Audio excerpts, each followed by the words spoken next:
ಡಾಲಾಯ್ತ್ ಅವರ ಸಾರಥ್ಯದಲ್ಲಿ the Friday Times News. August 25ರಂದು ನೀವು ನಾಯಕರಾಗಿ ರಾಜ್ಯ ಮಟ್ಟದ ನಾಯಕತ್ವ ಕಾರ್ಯಾಗಾರ. ರಾಜು ಮೌರ್ಯ. ಹಾಲುಮತ ಸಮುದಾಯಕ್ಕೆ ಸಿಗಬೇಕಾದ ಸ್ಥಾನಗಳನ್ನು ಪಡೆಯುವ ಕುರಿತು ಹಾಗೂ ಶೈಕ್ಷಣಿಕವಾಗಿ, ಆರ್ಥಿಕವಾಗಿ ಹಾಗೂ ಸ್ವಯಂ ಉದ್ಯಮಗಳನ್ನು ಪ್ರಾರಂಭಿಸುವ ಬಗ್ಗೆ ಹಾಲುಮತ ಮಹಾಸಭಾ ಹಾಗೂ ಸ್ವಾಭಿಮಾನಿ ಬಳಗದ ವತಿಯಿಂದ ನಗರದ ಪಂಡಿತ್ ಭೀಮಸೇನ್ ಜೋಶಿ ರಂಗಮಂದಿರದಲ್ಲಿ ಇದೇ ಆಗಸ್ಟ್ 25ರಂದು ಬೆಳಗ್ಗೆ 10 ಗಂಟೆಯಿಂದ ನೀವು ನಾಯಕರಾಗಿ ರಾಜ್ಯ ಮಟ್ಟದ ನಾಯಕತ್ವ ಕಾರ್ಯಾಗಾರವನ್ನು ಹಮ್ಮಿಕೊಳ್ಳಲಾಗಿದೆ ಎಂದು ರಾಜ್ಯ ಸಂಚಾಲಕ ರಾಜು ಮೌರ್ಯ ಅವರು ಹೇಳಿದರು.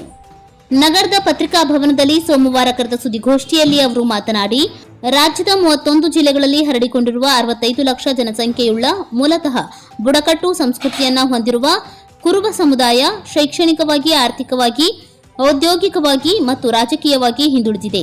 ರಾಜಕೀಯ ಕ್ಷೇತ್ರದಲ್ಲಿ ಗುರುತಿಸಿಕೊಳ್ಳುವವರಿಗೆ ಅವಕಾಶಗಳು ಸಿಗುತ್ತಿಲ್ಲ.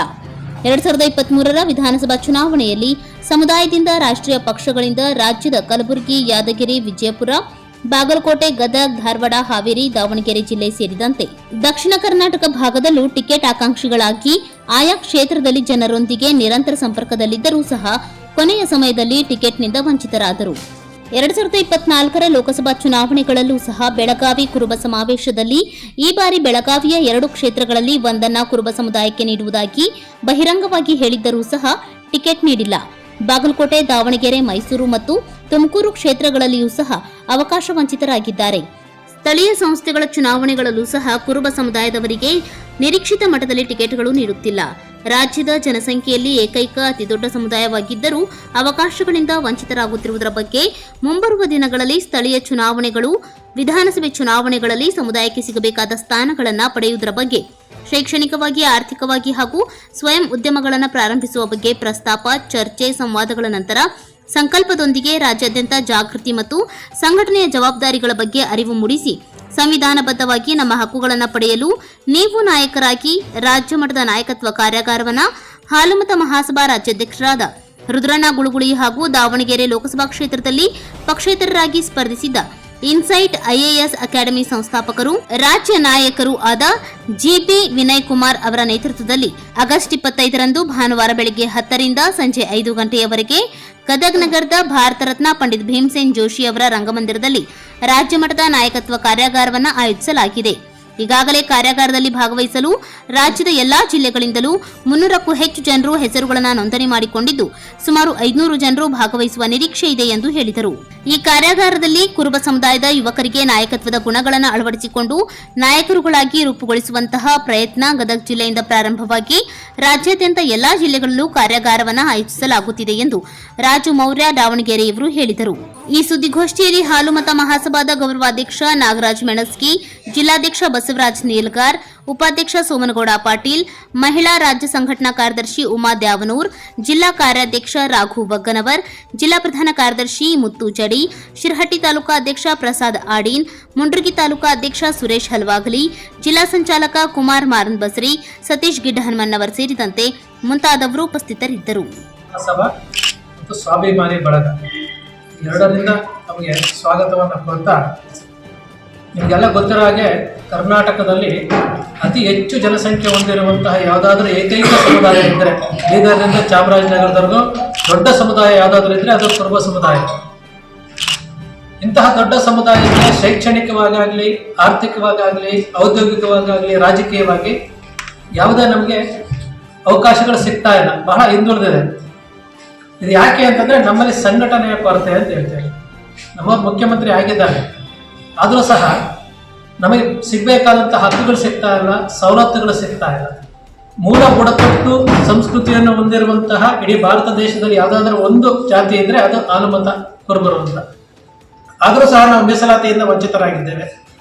ನಾವು ಸರ್ಕಾರಗಳ ಮುಂದೆ ಕೇಳ್ತಾ ಇದ್ದೇವೆ, ಸರ್ಕಾರ ಕೇಳ್ತಾ ಇದೆ ಹೊರತು ನಮಗೆ ಮಾಡಿಕೊಡ್ತಾ ಇಲ್ಲ. ಇಂಥ ಹಲವಾರು ವಿಚಾರಗಳು, ಹಲವಾರು ಬೇಡಿಕೆಗಳನ್ನು ಸರ್ಕಾರಗಳ ಮುಂದೆ ನಾವು ಇಡ್ತಾ ಇದ್ದೀವಿ. ನಮಗೆ ಅನಿಸಿದ್ದೇನಂತಂದ್ರೆ, ನಮ್ಮ ಸಮುದಾಯ ಮುಗ್ಧ ಸಮುದಾಯ ಅಂತೀವಿ, ದೈವಾಂಶ ಸಂಪೂತರು ಅಂತ ಹೇಳ್ತೀವಿ.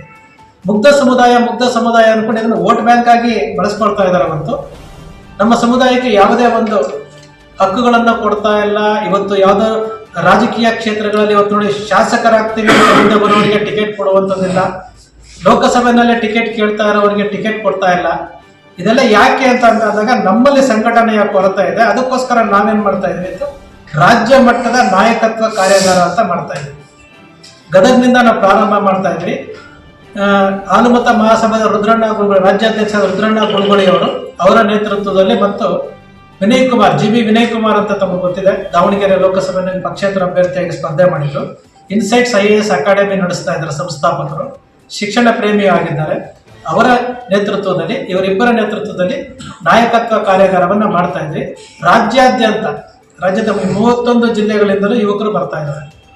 25ನೇ ತಾರೀಕು ಸ್ವಾತಂತ್ರ್ಯೋತ್ಸವ ರಾಯಣ್ಣೋತ್ಸವದ ಪ್ರಯುಕ್ತ, 25ನೇ ತಾರೀಕು ಜೋಶಿ ರಂಗಮಂದಿರದಲ್ಲಿ ನಾಯಕತ್ವ ಕಾರ್ಯಾಗಾರವನ್ನು ಆಯೋಜಿಸಿದ್ವಿ. ಇಲ್ಲಿ ಏನ್ ಹೇಳ್ತೀವಿ ಅಂತಂದ್ರೆ, ನಾವು ಇಲ್ಲಿ ಯಾರು ನಾಯಕರು ಅಂತ ನಾವು ವೈಭವೀಕರಿಸೋದಿಲ್ಲ. ಇಲ್ಲಿ ರುದ್ರಣ್ಣ ಗುರುಗಳಿಯವರು ಮತ್ತೆ ವಿನಯ್ ಕುಮಾರ್ ಅವರು ಕಾರ್ಯಕ್ರಮ ನಡೆಸ್ಕೊಡ್ತಾರೆ. ಅವರಲ್ಲಿರುವಂತಹ ನಾಯಕತ್ವ ಗುಣಗಳನ್ನು ನಾವು ಹೊರಗಡೆ ತರುವಂತಹ ಕೆಲಸ ಮಾಡ್ತೀವಿ. ಸಮುದಾಯ ಶಿಕ್ಷಣ ಕ್ಷೇತ್ರದಲ್ಲಿ ವಂಚಿತ ಆಗಿದೆ. ಶಿಕ್ಷಣ ಕ್ಷೇತ್ರದಲ್ಲಿ ಯಾವ ರೀತಿ ನಾವು ಮುಂದುವರಿಬೇಕು ಅನ್ನೋ ಕತೆ, ಬ್ಯಾಂಕಿಂಗ್ ಕ್ಷೇತ್ರ ಆಗಿರ್ಬೋದು, ಉದ್ಯೋಗಗಳನ್ನು ಸ್ಥಾಪನೆ ಮಾಡ್ಬೋದಾಗಿರ್ಬೋದು, ಮತ್ತು ರಾಜಕೀಯ ಕ್ಷೇತ್ರದಲ್ಲಿ ಗ್ರಾಮ ಪಂಚಾಯಿತಿ, ತಾಲೂಕ್ ಪಂಚಾಯಿತಿ, ಜಿಲ್ಲಾ ಪಂಚಾಯಿತಿ, ಮುಂದಿನ ವಿಧಾನಸಭೆ ಮತ್ತು ಲೋಕಸಭೆನಲ್ಲಿ ನಾವು ಯಾವ ರೀತಿ ತಯಾರಾಗಬೇಕು.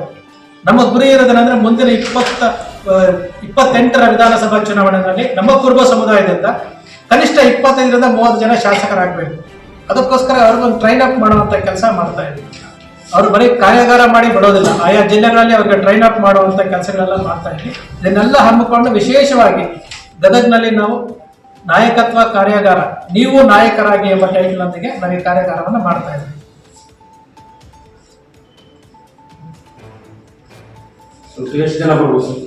ಸರ್, ಈಗಾಗಲೇ 250 ಜನ ರಿಜಿಸ್ಟರ್ ಆಗಿದ್ದಾರೆ. 205 ಜನ ರಿಜಿಸ್ಟರ್ ಆಗಿದ್ದಾರೆ. ಒಂದು 500 ಜನ ಅಂತ ನಾವು ಎಕ್ಸ್ಪೆಕ್ಟ್ ಮಾಡ್ತೀವಿ. ರಿಜಿಸ್ಟರ್ ಮಾಡಿದವರು ಮಾತ್ರ ಅವಕಾಶ ಅಲ್ಲ, ಅದು ರಿಜಿಸ್ಟರ್ ಮಾಡ್ಕೊಳ್ತಾ ಇದ್ದಾರೆ. ಬೇರೆಯವ್ರು ಬಂದ್ರು ನಾವು ಮಾಡ್ಕೊಂಡು ನಮ್ಮ 500 ಜನ ಅಂತ ತಿಳ್ಕೊಂಡಿದ್ದೀವಿ.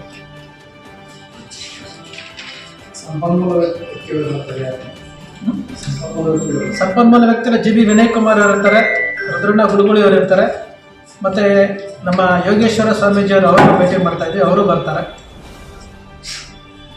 ಇಲ್ಲಿ ಬರುವಂಥ ಶಿಬಿರಾರ್ಥಿಗಳು ಏನಿರ್ತಾರಲ್ಲ ಅವ್ರಿಗೆ ಮುಖ್ಯವಾಗಿ ಅವಕಾಶ ಕೊಡ್ತಾ ಇದ್ವಿ. ನಾವು ಸುಮ್ಮನೆ ವೇದಿಕೆ ಮೇಲೆ ಯಾರನ್ನು ಕೂರಿಸಿ ಭಾಷಣ ಮಾಡಿಸಿ ಕಳಿಸೋದಿಲ್ಲ. ಬಂದಿರುವಂಥ ಶಿಬಿರಾರ್ಥಿಗಳಿಗೆ ಅವ್ರ ಹತ್ರ ಭಾಷಣ ಮಾಡಿಸುವಂಥ ಕಲೆ, ಅಲ್ಲಿ ಹೇಳ್ಕೊಡುವಂಥದ್ದು, ಅವ್ರಿಗೆ ಅವಕಾಶ ಮಾಡಿಕೊಡುವಂಥದ್ದು, ಅವರ ಜಿಲ್ಲೆಗಳಲ್ಲಿ ನಮ್ಮ ಸಮುದಾಯ ಎಷ್ಟು ಸಂಖ್ಯೆಯಲ್ಲಿದೆ, ಯಾವ ರೀತಿ ವಂಚಿತವಾಗಿದೆ ಅಂತೇಳಿ ಅವ್ರ ಮುಖಾಂತರ ನಾವು ಮಾತಾಡಿಸಿ ಅದಕ್ಕೊಂದು ಪರಿಹಾರ ಮಾಡಿ ಸಂಕಲ್ಪ ಮಾಡ್ತೇವೆ. ಸಂಕಲ್ಪ ಮಾಡಿ ಸಂಗೊಳ್ಳಿ ರಾಯಣ್ಣನ ಹೆಸರಿನಲ್ಲಿ ಸಂಕಲ್ಪ ಮಾಡಿ ಆ ಜಿಲ್ಲೆಗಳಲ್ಲೂ ಸಹ ನಾವು ಕಾರ್ಯಾಗಾರಗಳನ್ನು ಮಾಡ್ತಾ ಸಮಾಜವನ್ನು ಸಂಘಟನೆ ಮಾಡ್ತಾ ಜಾಗೃತಿಗೊಳಿಸ್ತಾ, ಈಗ ಮೀಸಲಾತಿ ಹೋರಾಟ ಇರ್ಬೋದು, ಮತ್ತೊಂದು ಶಿಕ್ಷಣ ಸಂಸ್ಥೆಗಳು ಅಂತ ಹೇಳಿದ್ರೆ ಎಲ್ಲವನ್ನೂ ಸಹ ಮುಂದಿನ ದಿನಗಳಲ್ಲಿ GB ವಿನಯ್ ಕುಮಾರ್ ಮತ್ತು ರುದ್ರಣ್ಣ ಗುರುಗುಳಿ ಅವರ ನೇತೃತ್ವದಲ್ಲಿ ಎಲ್ಲಾ ಜಿಲ್ಲೆಗಳಲ್ಲಿ ನಾವು ಪ್ರವಾಸ ಮಾಡ್ತಾ ಇದ್ವಿ. ಪ್ರವಾಸ ಮಾಡಿ ಇಲ್ಲಿಂದನೇ ಗದಗ್ನಿಂದ ನಾವು ಪ್ರಾರಂಭ ಮಾಡಿ 31 ಜಿಲ್ಲೆಗಳಲ್ಲೂ ನಾವು ಈ ಕಾರ್ಯಾಗಾರಗಳನ್ನು ಹಮ್ಮಿಕೊಳ್ತಾ ಇದ್ವಿ. ಮೊದಲನೇದೇ ಗದಗ ಜಿಲ್ಲೆ ಮೊದಲನೇ ರಾಜ್ಯ ಮಟ್ಟದ ಕಾರ್ಯಾಗಾರ. ಈ ಕಾರ್ಯಾಗಾರ ಜಿಲ್ಲೆಯವರು ಮಾತ್ರ ಬರ್ತಾರೆ? ಇಲ್ಲ, ರಾಜ್ಯಾದ್ಯಂತ 205 ಜನ ಹೊರಗಡೆಯಿಂದ ರಿಜಿಸ್ಟರ್ ಆಗಿದ್ದಾರೆ. ಇಲ್ಲಿ ನಾವು ಗದಗ್ನಲ್ಲಿ ಮಾಡ್ತಾ ಇರೋದ್ರಿಂದ ಗದಗಿನ ಲೋಕಲ್ನಲ್ಲಿ ಒಂದು 150-200 ಜನ ನಾವು ಎಕ್ಸ್ಪೆಕ್ಟ್ ಮಾಡ್ತಾ ಇದ್ವಿ. ಅಂದ್ರೆ ಮೇನ್ ನಾವು 90% ಯುವಕರನ್ನ ಇದು ಮಾಡ್ತಾ ಇದ್ವಿ.